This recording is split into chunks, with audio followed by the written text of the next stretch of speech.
Hi, I'm Al Berg, Head of Security and Risk Management for LiquidNet Holdings, and a proud premium member of the New York Metro InfraGard Alliance. Today I'd like to talk to you about app stores, specifically Google's Android market and the Apple iOS App Store. As personal handheld devices like smartphones and tablets become part of employees' technical arsenals, the security of those devices begins to impact the corporate environment. No matter how many times we tell people not to store sensitive corporate information on these devices, there'll always be a subset of people who do so. They're not being malicious, rather, they see these new technologies as a way to improve their productivity, and they're frustrated with corporate IT departments' unwillingness or inability to support these new devices. Once corporate information is on these devices, security professionals need to be concerned about not only the inherent security of the device, but also the trustworthiness of totally unrelated applications which the employee installs on their device. In the past week, Google removed more than 50 applications from the Android market after a user discovered that they were actually pirated versions of popular Android apps which had been modified to contain a piece of malware dubbed Droid Dream, which sends the attacker a variety of information about the device it's installed on, and also provides a mechanism allowing the attacker to load and execute additional code onto the phone or tablet. To Google's credit, they reacted to this news quite quickly. Within minutes of being notified of the problem, they removed the malware-laden applications from the Android market.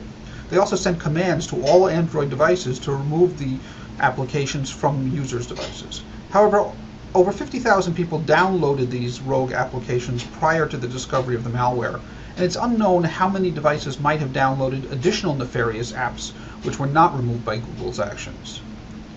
The basic problem here is that the structure of Android market does not include any review of applications prior to their being put on sale.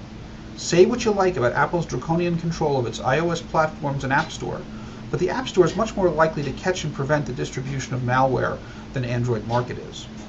Of course, iOS users who decide to jailbreak their devices, thus allowing them to install applications from third parties outside of the App Store, are just as much at risk as Android market users. Jailbreaking an iOS device is very easy, and users may be tempted to jailbreak in order to obtain software which is not available from the official App Store. All of this complicates life for the corporate IT manager who wants to make these amazing new devices part of their IT ecosystem. If users are allowed to use their personal devices for corporate business, we need to worry about what applications they're installing on these devices.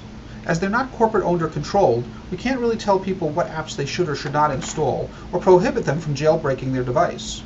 If we decide to roll out corporate-owned iOS and Android devices, we end up with new platforms to support without the security and configuration tools which allow us to protect our desktop and laptop computing devices.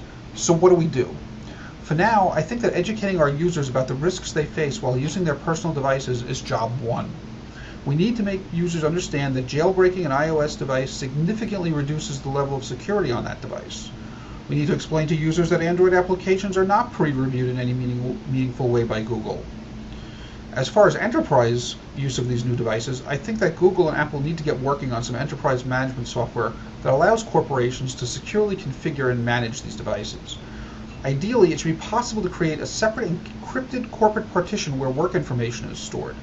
The partition should need to periodically phone home to check to make sure that the device is still authorized to access corporate information and to pick up policy updates. Consumer devices are clearly the wave of the future in enterprises, but we need help from the vendors to make these devices safe for corporate use. You can find a transcript of this week's hack report, along with links to further information on the Android hack, on my blog at www.paranoidpros.com. Thanks.